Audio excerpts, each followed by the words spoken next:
खुलुमबाय बेयो बड'लेण्ड इंखं टेलिभिजन दिनैनि रादाबखौ फरायदों आं मलेन बसुमतारिया दिनैनि गाहाय रादाबफोराव दं। आसामाव फिन बिजेपि सोरखार बिटिसिआव मित्रजोटनि देरहानाय बिपिएफआ बड'लेण्ड रायजोफोरजों जोगार जाबाय रिपुन बराया बिसायख'थियाव जेननायनि बिबान रुजुनना मासि नागारबाय आसामाव कर'ना गाग्लोबनायनि हारा बांगासिनो दिसपुराव अखिल गगৈनि गोदान जायगा आसामाव फैगौ 5 मेसिम गोबारै अखा हागोननि इसारा मैयानि आइपिएल मेचआव राजस्थान रयेल्स आरो दिल्ली केपिटेल्सआ देरहादों बलिउड एक्ट्रेस सुस्मिताया कर'नानि समाव मदद होगिरिफोरखौ साबायखर बावदों। दानिया फैदो आबुं रादाबाव।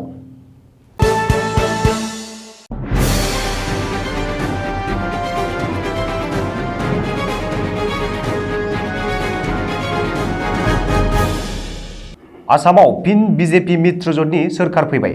आसामनि गासै 126 विधानसभा मासिफोरनि गेजेराव बिजेपि मित्रजोटआ मेजिक नम्बरखौ उनफिनना गासै मोन 75 मासि लाना फिन सोरखार दानो सिगांदों। सर्बानन्द सनोवाल आरो डक्टर हिमन्त बिश्व शर्मानि दैदेननायाव आसामाव फिन बिजेपि सोरखार।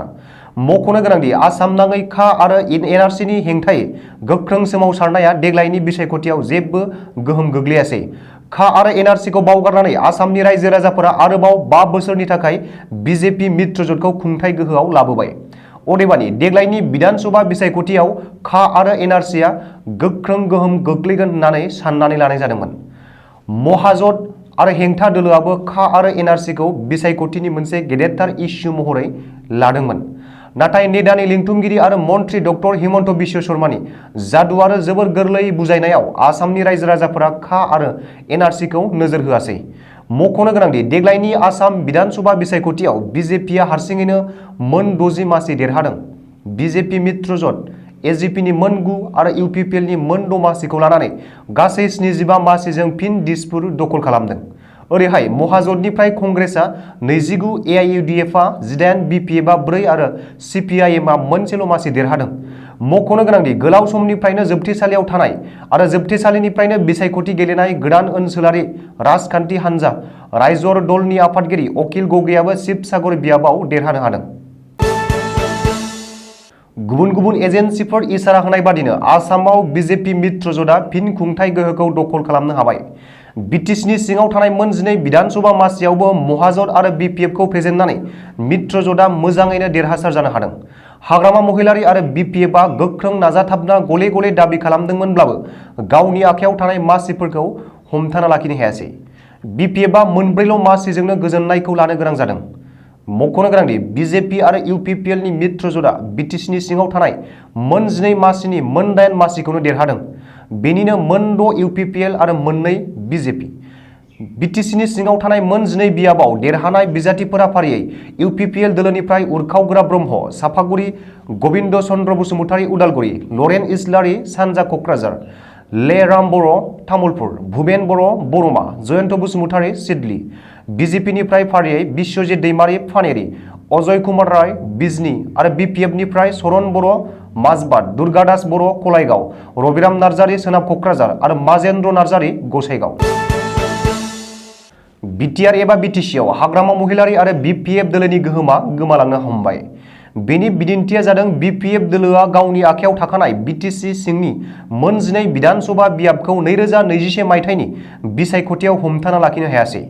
बेजों लोगोसेनो हाग्रामा महिलारीआ बिटिसिआव फिन सोरखार दाना बिटिसिनि चिफ जानाय सिमाङा फेलें जायो। मख'नो गोनांदि बिटिसि बिसायख'थियाव हारसिंनो बांसिन मासि देरहानायनि उनावबो सोरखार दानायाव फेलें जानांनाय हाग्रामा महिलारीनि बिपिएफ दोलोआ बिजेपिजों सोमोन्दो नागारनायनि उनाव कंग्रेस आरो एआइइउडिएफ दैदेननाय महाजोटआव आखाइ हमहैनानै बिटिसि सिंनि मोन 12 बियाबावबो बिजाथि फसंदोंमोन आरो गोख्रोङै नाजाथाबदोंमोन। नाथाय मोन 12 मासनि गेजेराव मोनब्रैल' मासिजोंनो गोजोननानै थानो गोनां जादोंमोन। बेखौबो मख'नो गोनांदि बिपिएफनि गोहोगोरा 3 गागि दैदेनगिरि आरो एक्जिस्टिं मन्त्रि फारियै प्रमिला रानी ब्रह्म, चन्दन ब्रह्म आरो रिहन दैमारिमोनहाबो गोदानथार मोखां आरो सिगाङाव राजखान्थिजों लोब्बा गैयै समाजारि दैदेनगिरि इउपिपिएल दोलोनि बिजाथिनि आखायाव जेननो गोनां जायो। मन्त्रि प्रमिला रानी ब्रह्मआ लरेन इस्लारि, मन्त्रि चन्दन ब्रह्मआ जयन्त बसुमतारी आरो मन्त्रि रिहन दैमारिया गबिन्द चन्द्र बसुमतारीनि आखायाव जेननो गोनां जायो। मख'नो गोनांदि बाक्सा जिल्लानि बेन्दोंआव थानाय मोनथामबो मासिया इउपिपिएल दोलोनि आखायाव थांबाय। चिरां जिल्लानि मोननै मासिखौबो बिपिएफआ हमथानानै लाखिनो हायासै। बेखौ नोजोर होयोब्ला बिपिएफ दोलोआ बिटिसिआव लोरबां जाबाय आरो रायजो राजाफोरजों नागारजाबाय होननानै बुंनो हायो। 2021 मायथाइनि बिधानसभा बिसायख'थियाव कंग्रेस दोलोखौ दैदेनना जेननांनायनि थाखाय गावखौनो दायनिगिरि खालामदों आसाम प्रदेश कंग्रेस कमिटिनि आफादगिरि रिपुन बराया। मख'नो गोनांदि दोलोखौ बिसायख'थियाव देरहाहोनाया आलादा, कंग्रेस आरो महाजोतखौ दैदेननाय एपिसिसिनि आफादगिरि रिपुन बराया गावनि मासिखौबो रैखा खालामनो हायासै। बिसायख'थिनि फिथाइ फोसावनायनि उनावनो कंग्रेसआ बिसायख'थियाव जेननायनि गासैबो बिबान रुजुननानै एपिसिसिनि आफादगिरि मासिखौ नागारदों रिपुन बराया। रिपुन बराया कंग्रेसनि आफादगिरि एबा हाइकमान्ड सनिया गान्धीनो लाइजाम लिरहरना एपिसिसिनि आफादगिरि मासिखौ नागारदों। बबेखानि एपिसिसिनि आफादगिरि मासि नागारनायनि उनाव दोलोनि सासे सरासनस्रा सोद्रोमा जानानै खामानि मावगोन होननानै रिपुन बराया खौरांगिरिनि सिगाङाव फोरमायदों। आसामाव सानफ्रोमबो गिख्रंथाव कर'ना भाइरासजों गाग्लोबजानाय बेरामिफोरनि हारा बांनायनि सायाव बांगासिनो दं। रबिबारखालि आसाम बिधानसभा बिसायख'थिनि रिजाल्ट फोसावखालि आरो रंजानाय बुब्लिनि गेजेरावनो बे खौराङा सोराङाव फैदों। सुलुङाव फोरमायथिनाय बादिब्ला मैया बिधानसभा बिसायख'थिनि भट सानखालि आसामाव कर'ना भाइरासजों गाग्लोबजानाय बेरामिफोरनि बिबाङा 10.01% जौखोन्दो बांदों। रबिबारखालि आसामनाङै 23,818 सा सुबुंफोरखौ कभिड टेस्ट खालामनाय जादोंमोन, जेराव 2,385 सा सुबुंनि देहायाव कभिड पजिटिभ मोननो हायो आरो जौखोन्दो हाराव बेनि बिबाङा 10.06% जौखोन्दो। बबेखानि रबिबारखालि सानसेनि गेजेरावनो आसामाव सा 30 कर'ना बेरामिफोरा जिउ गोमायो होननानैबो सावस्रि बिफाननि सुलुङाव फोरमायदों। रिपर्ट बादिब्ला आसामाव कर'नानिफ्राय उदां जानाय सुबुंफोरनि बिबाङा 89.6 जौखोन्दो। जोबथेसालिनिफ्रायनो बिसायख'थियाव बाहागो लाना देरहानो हानाय अखिल गगैया गोदान थावनि मोनबाय।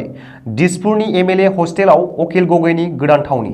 बिसायख'थियाव देरहानायनि उनावनो दिसपुरनि एमएलए हस्टेलनि मोनसे बांलाखौ अखिल गगैनि मुङाव रिजार्भ खालामदों। सुलुङाव फोरमायथिनाय बादिब्ला एमएलए हस्टेलाव मन्त्रि बृन्दावन गस्वामीनि थाग्रा न'खौ दिनै अखिल गगैनि थाखाय रेजिस्टार खालामबाय आरो अखिलनि गोदान न'आव बिथांनि नेम प्लेटबो लागायबाय।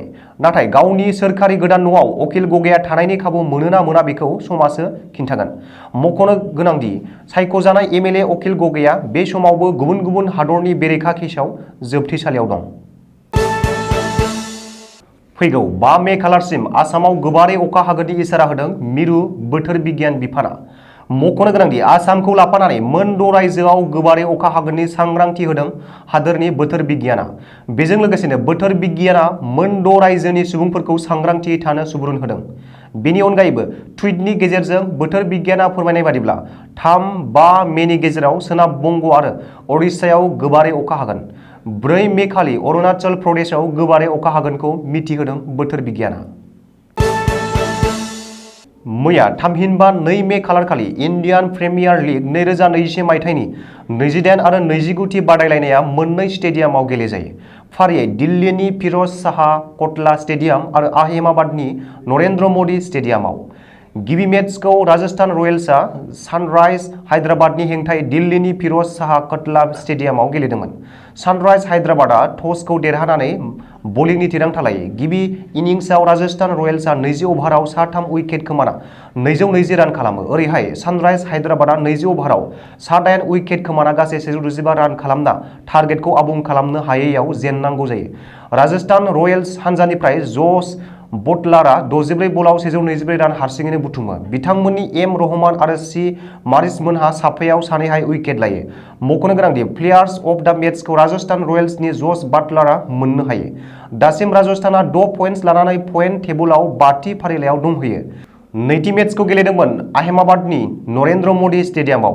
पान्जाब किंग्सआ दिल्ली कैपिटल्सनि हेंथायै गिबियाव पान्जाब किंग्सआ बेटिं खालामना 20 अभाराव 6 उइकेट खोमाना 166 रान खालामो। ओरैहाय दिल्ली कैपिटल्सआ 17.4 अभाराव 3 उइकेट खोमाना 167 रान टारगेटखौ आबुं खालामना देरहानो हायो।